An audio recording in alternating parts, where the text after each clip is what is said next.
मंत्रों में बड़ी सामर्थ्य है। जब मंत्रों का ज्ञाता उस श्री विग्रह में भगवान का आवाहन वेद मंत्रों से, वेद किसी के द्वारा रचित नहीं है, ये अपौरुषेय है, स्वयं भगवान वेद के रूप में प्रकाशित है। तो जो मंत्र वेदता, त्रिकाल संध्या करने वाला, ब्रह्मणत्व से युक्त, जब ब्रह्म ऋषि आवाहन करता है मंत्र से, तो भगवान जो सर्वत्र विराजमान है वो वहां प्रकाशित हो जाते हैं। हृदय में भगवान सबके विराजमान है ना, पर प्रकाशित तो नहीं है ना।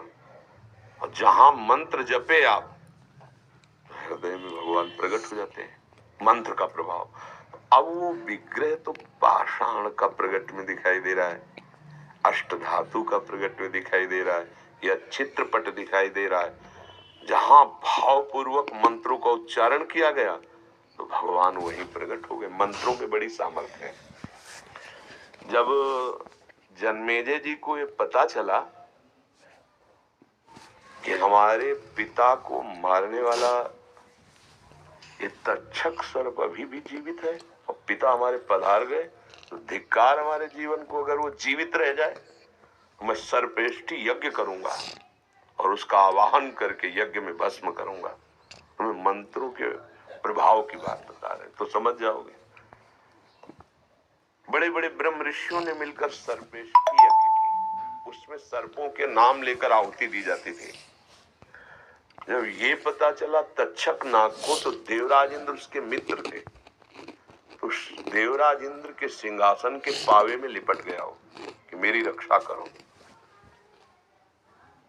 जन्मेजय जी ने कहा कि हजारों फड़ वाले सर्पों को तो भस्म होते हुए मैं मंत्र से देख रहा हूं, जे भी जिस सर्प का नाम लिया जाए स्वाहा, सीधे आके यज्ञ कुंड में भस्म हो जाए।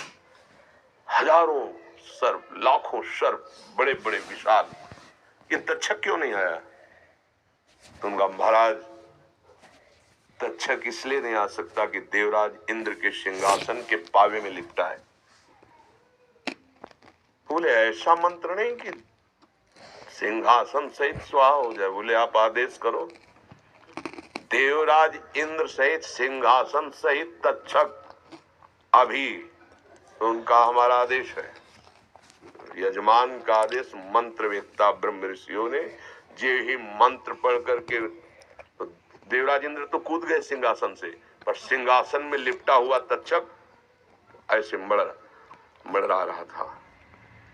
आस्तिक नाम के जो एक ब्रह्म ऋषि हुए, भांजे थे वासुकी नाग के, उन्होंने देखा कि तक्षक चित्कार मार रहा है, तो भांजे थे सर्पों के वो, तत्काल उन्होंने कहा तिष्ठ तिष्ठ, वही रोक दिया और जन्मेजय जी से कहा कि मैं भिक्षा मांगने आया हूं यज्ञ में, और मांगने वाले को यज्ञ में ना नहीं कहा जाता, ये आहुति मुझे प्रदान कर दो।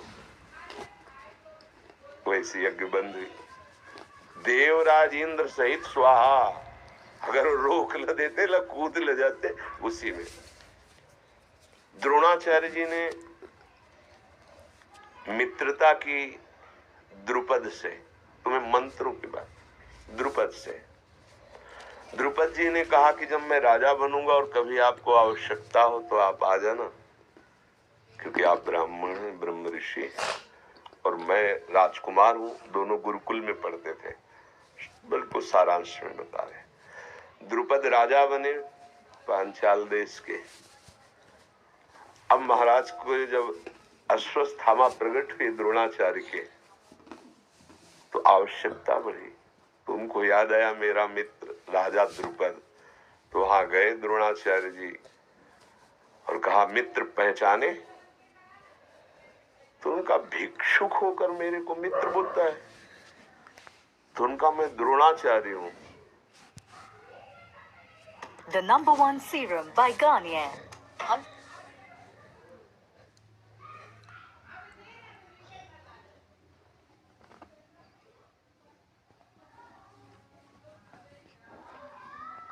मैं द्रोणाचार्य हूं। बोले हाँ तो क्या हुआ, है तो भिक्षुक ही, तो मुझे मित्र कैसे कह सकता है? बोले गुरुकुल में हमारी आपकी मित्र, वो गुरुकुल था, इस समय मैं राज सिंहासन पर बैठा हूं और तुम बोलो क्या चाहिए, भिक्षा के रूप में ले सकते हो, मित्र कैसे बोल सकते हो? तो उनका नहीं, फिर नहीं, अब मैं तुम्हें दिखाऊंगा कि मैं कैसा भिक्षुक हूं। जब पांडवों और कौरवों को धनुर्विद्या की शिक्षा दी, पारंगत हो गए, तो कहा गुरुदक्षिणा, द्रुपद को परास्त करके बंदी बना के हमारे चरणों में डालो। कौरवों की तो सामर्थ्य नहीं रही, वो परास्त हो गए द्रुपद से। पर अर्जुन, उन्होंने कहा गुरुदेव ये गुरुदक्षिणा अभी कुछ ही क्षणों में, दिव्यास्त्रों के ज्ञाता और पांचों भाई केवल, कोई सेना नहीं, परास्त करके द्रुपद को बंदी बना के डाल दिया द्रोणाचार्य के चरणों में। द्रोणाचार्य जी ने कहा मित्र, अब स्वीकार करते हो मेरे मित्र, क्योंकि इस समय मैं राजा हूं, तुम परास्त पड़े हो चरणों में। तो हाथ जोड़कर खड़े हो, बोले अभी सर कटवा सकता हूं तुम्हारा, पर नहीं, मैंने तुम्हें मित्र कहा है, जाओ राज्य करो, पर भिक्षुक मत समझो। आज से आधे राज्य का कर हमारे घर भिजवाओगे और राजा तुम बनोगे। द्रुपद को बहुत अंदर क्रोध हुआ, पर स्वीकार कर लिया सब कुछ। अब वो इस बात में खोज रहे थे कोई मंत्रवेत्ता मिले जो द्रोणाचार्य का सर काटने वाला पुत्र पैदा कर सके। तो जब ऐसी बात करते तो ब्रह्म ऋषि जन ना कर देते। दो ऐसे ब्राह्मणत्व से युक्त मिले जिन्होंने तो यज्ञशाला से द्रोणाचार्य जी के वध का संकल्प करके हवन करने से दृष्टद्युम्न पैदा हुआ, द्रौपदी जी पैदा। सुना है आपने? मंत्रों में इतनी सामर्थ्य है। फिर भगवान, वेद तो स्वयं भगवान का स्वरूप है, और उन मंत्रों का जो उच्चारण करके आवाहन किया जाता है तो निश्चित भगवान उस विग्रह में प्रकाशित हो जाते हैं। मंत्रों में बड़ी सामर्थ्य है। ये लाला बाबू हमारे वृंदावन के महान संत हुए, पहले बहुत बड़े सेठ कलकत्ता के थे, तो उन्होंने श्री मोहन, राधा मोहन चंद्रमा नाम के ठाकुर जी विराजमान किए। तो जब प्राण प्रतिष्ठा हुई तो परीक्षा के लिए मक्खन ऐसे रखा तो पिघल कर बहने लगा, क्योंकि ताप तभी होगा जब प्राण प्रतिष्ठित। ऐसे मंत्र से भगवान, और दूसरा भाव, महापुरुषों का भाव और मंत्र, दो से भगवान जहां चाहो वहां प्रकट कर लो। ते समाज गिरजा में रहेऊ, अवसर पाए बचन एक कहू, हरि व्यापक सर्वत्र समाना, और प्रेम ते प्रकट होए मैं जाना। यदि मंत्र नहीं आता तो प्रेम हो तो भगवान प्रकट हो जाएंगे, नहीं तो मंत्र वेत्ता। अब जैसे प्रेम, प्रेमी जन भगवान की छवि को लिए, विग्रह को, और छाती से लगा लिए, और भाव में तो प्राणों से प्राण, हृदय से भगवान, बिल्कुल प्राण प्रतिष्ठा हो गए। जैसे महाभागवत प्रेमी जन, जैसे मीरा जी, मेरे तो गिरधर गोपाल, तो साक्षात गिरधर, पूज्य राधा बाबा छवि में ठाकुर जी, साक्षात वहां प्राण प्रतिष्ठा भी मंत्रों द्वारा नहीं कराई, भाव द्वारा। अब जो मंत्रों में और भाव में भी एक दो भक्तों के, असंख्यों भक्तों के भाव जुड़े हुए हैं। जो दशरथ नंदन प्रभु राम जी हैं, चाहे जिस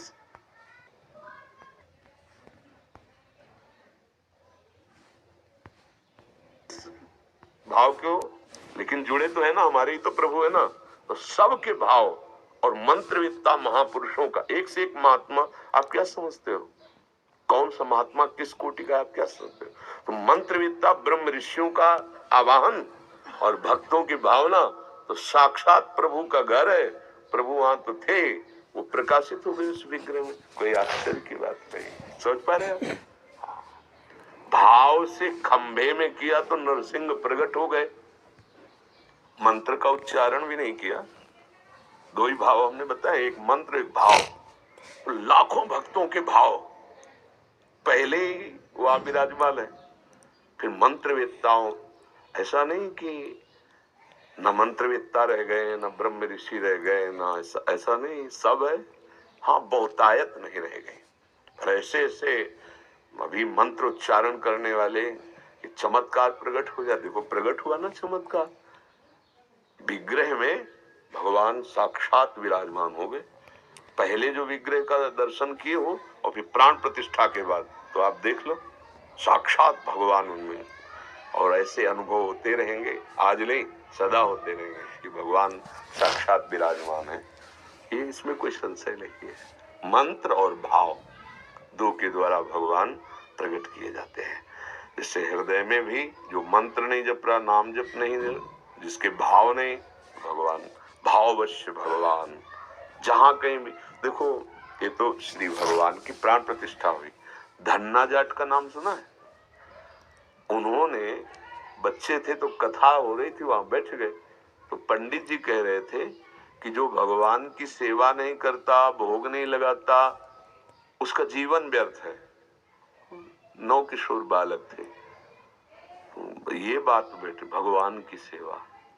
तो एक दिन पंडित जी कथा के पहले वो अपने ठाकुर सेवा करते तो वहां पहुंच गए, देखा ठाकुर सेवा और रोने लगे, हमको भी ठाकुर जी दे दो, गुरु जी हमको भी ठाकुर जी दे दो। उन्होंने देखा बच्चा है ठाकुर जी की बात कह रहा है। उनका कथा के बाद 7 दिन कथा हो जाने के बाद वो इंतजार करते रहे। 7वें दिन वो सब अपने सामान बांधे और घोड़े पे चलते थे उस समय। तो वो रास्ते में पीछे गुरु जी आप कह रहे थे भगवान दे देंगे कथा के बाद। उनके मन में दया आई कि बच्चा है क्या, तो अपने शालिग्राम भगवान विराजने को भांग का बट्टा, भांग खाते थे। तो वैसे बोले तुम्हें छोटे ठाकुर चाहिए कि बच्चे का बड़े ठाकुर चाहिए? भांग का बट्टा दे दिया। अब देखो कुछ नहीं, भांग बांटने वाला, बस वो भाव कर लिए ना मेरे। अब गरीब घर में थे तो बाजरे की रोटी, माँ 1-2 रोटी ऐसे ठाकुर जी को, और उन्होंने बताया था कि सेवा कैसे करोगे। बोले नहा के नहला देना और पवा के पा लेना, समझते थे ऐसे। और वो बालक उनका पाव 1 दिन 2 दिन 3 दिन 4 दिन ठाकुर जी हट कर लिए, नहीं पाए स्वयं। जब हट करके कि हम अपने प्राण त्याग देंगे लेकिन बिना आपके पाए हम पाएंगे नहीं, तो वहीं प्रभु प्रकट हुए। भांग के बट्टे से भगवान प्रकट हो गए, मित्रवत धन्ना जी के साथ खेलते भगवान। भाव और मंत्र दो में बड़ी सामर्थ है, उसमें संशय नहीं।